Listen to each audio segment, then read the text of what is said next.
Olá, meus amores! E aí, como é que vocês estão? Eu estou maravilhosamente bem, melhor agora aqui gravando mais uma videoaula para vocês. E hoje eu estarei ministrando o componente curricular de religião.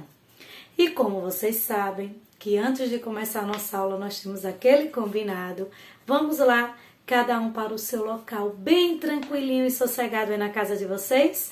Já estão aí? Ótimo! Agora vamos pegar o nosso material, a nossa apostila de hoje. Já está com ela em mãos? Então vamos aqui. A nossa apostila de hoje refere-se às práticas religiosas no cotidiano das pessoas. O que é que a gente faz? Quais são as práticas do catolicismo, do judaísmo e assim por diante? Nós iremos conhecer. Mas antes de tudo, qual é a nossa regra? Respeitar a prática de cada religião e a escolha de cada religião, que cada pessoa tem direito a escolher a sua religião. Está bem? Então vamos aqui comigo. Começa assim: a reza, a oração ou prece, a meditação, a recitação ou entoação de cânticos e mantras, a leitura de um texto sagrado, entre outras, são espiritualidades que permitem aos seguidores das várias religiões o contato com o sagrado. Então eu posso ter esse contato com o sagrado através da reza, da oração, das preces, né? Eu posso meditar, vai de acordo à minha crença e à minha religião. Então eu posso ter esse contato com o sagrado, com o Deus, da maneira que eu quiser. Eu sou livre para escolher a forma. E aí tem algumas dessas formas que nós podemos manter esse contato.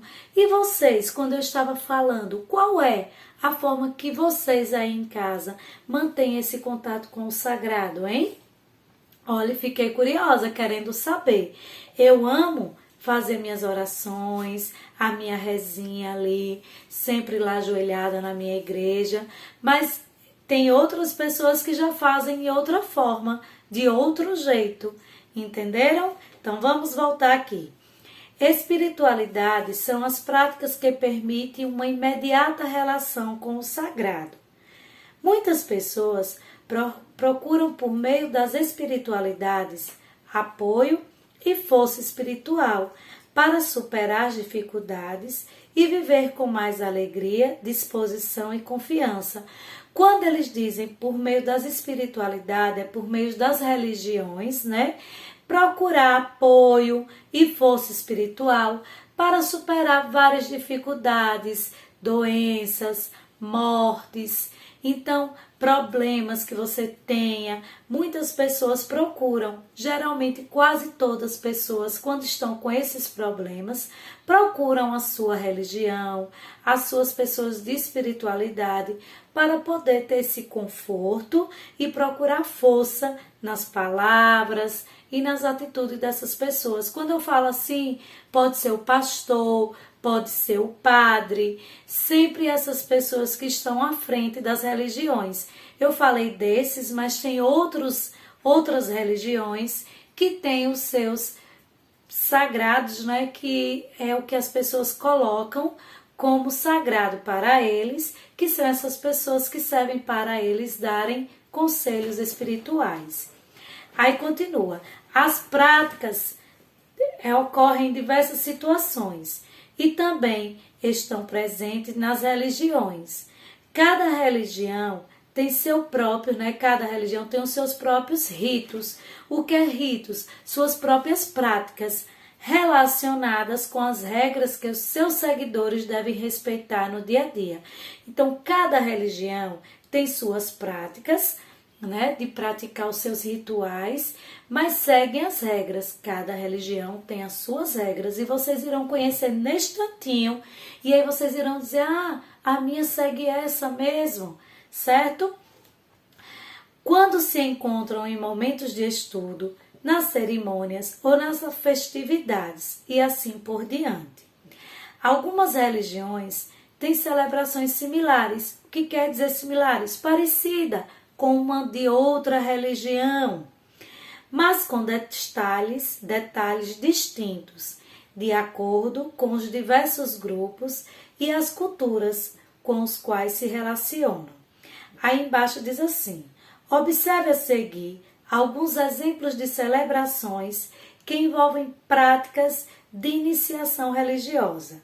Aí o primeiro que ele começou foi o judaísmo e no islamismo, que há cerimônias para a escolha do nome e para a apresentação dos bebês nos templos.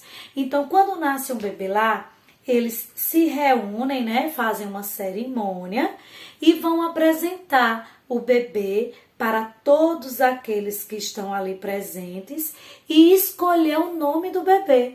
Olha que interessante, já a gente católico, nós é quem escolhemos o nome do nosso bebê. Já lá na religião do judaísmo e do islamismo, são feitos dessa maneira. As práticas religiosas em relação à cerimônia da apresentação do bebê é feito desse jeito. Eles apresentam o bebê e escolhem o nome do bebê. Na maioria das igrejas evangélicas, o bebê é apresentado à igreja nos primeiros meses de vida, lembrando a apresentação de Jesus ao templo.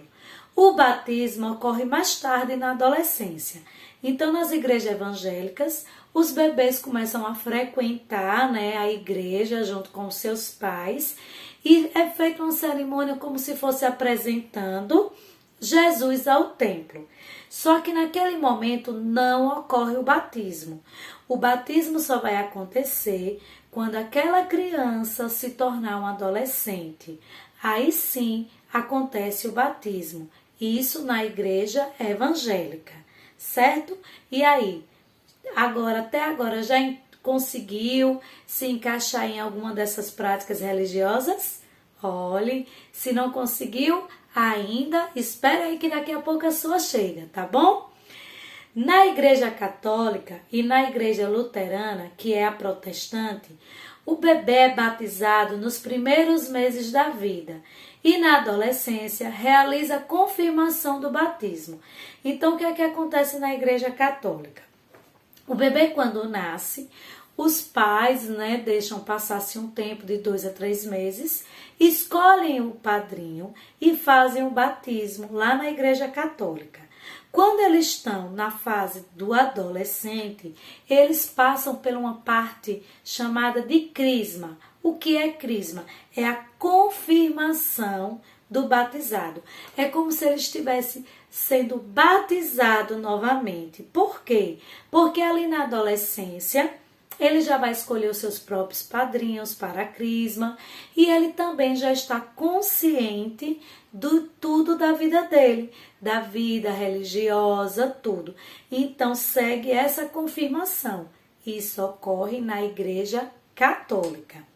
Já na Umbanda, o batizado também ocorre nos primeiros meses de vida, tendo alguma semelhança com o batismo católico, como o fato de haver padrinhos para crianças. Na Umbanda também acontece, né, o batismo quando a criança ainda é bebezinha. Aí os pais levam lá, fazem o batismo e a semelhança que ele diz é que também as crianças têm padrinhos, como na igreja católica. E vocês? Vocês sabem quem são o padrinho de vocês? Vocês conhecem quem são aí católico? Conhece quem são os seus padrinhos? Se não conhecem, pergunta a mamãe ou ao papai. Está bem? Vamos lá continuar? No judaísmo, os meninos e as meninas participam do Bar Mitzvah. Essas práticas marcam a passagem dos adolescentes para uma espécie de maioridade religiosa. Então, como vocês viram lá em cima, quando eles nascem, eles são apresentados no templo, né? E lá eles são colocados e as pessoas da cerimônia escolhem o nome, tanto se for menina para menina, se for do menino para o menino, né? O nomezinho de cada um. Quando eles chegam na fase da adolescência, eles passam a participar, tanto os meninos quanto as meninas, dessa cerimônia chamada Bar Mitzvah, que é uma passagem para a maioridade religiosa. Não é que ele vai ficar maioridade na idade, mas sim, por estar adolescente, já passou para uma idade aonde se torna, né, maioridade religiosa. Aí ele continua aqui. O ritual indígena da etnia Carajá celebra a passagem da infância para a vida adulta dos meninos no ritual chamado de Retonoque, que significa casa grande. Durante as práticas, os jovens que estão se tornando adultos passam um período dentro dessa casa, construída para o ritual. Segundo a tradição, é nela que os seres místicos ajudam o indígena a se tornar um Inã, que saiba caçar e pescar. Então, o que vocês viram aqui? Que já no ritual indígena é totalmente diferente. Não tem templos, não tem padrinhos, não tem o chamado de batizado, mas sim uma passagem da infância para a idade adulta. E é nessa tribo aqui do Carajá que essa parte toda que acontece, essa cerimônia toda, é dentro de um local chamado Casa Grande, aonde ele fica lá por um período, né? E nesse período que ele fica lá, a tradição diz que ele recebe os seres místicos que vão ajudar ele a caçar e a pescar. Então vocês perceberam aqui que nós temos várias práticas religiosas sobre o batismo, que o batismo não é igual na minha igreja, não é igual na igreja evangélica, não é igual na igreja judaica e assim por diante. E o que é que cabe a cada um de nós? A respeitar essas práticas religiosas. Se o meu vizinho ele é evangélico, eu tenho que respeitar as práticas religiosas dele e as regras da igreja dele. Se o meu outro vizinho é espírita, eu também tenho que aceitar e respeitar, da mesma forma que eu quero que eles respeitem e aceitem a minha religião. Certo assim, meus amores? E aí, vocês já se identificaram em algum desses rituais aqui, dessas práticas religiosas? Espero que sim. Então, nossa aula de hoje sobre as práticas religiosas no cotidiano das pessoas terminam por aqui. Espero que tenham gostado e até a próxima aula.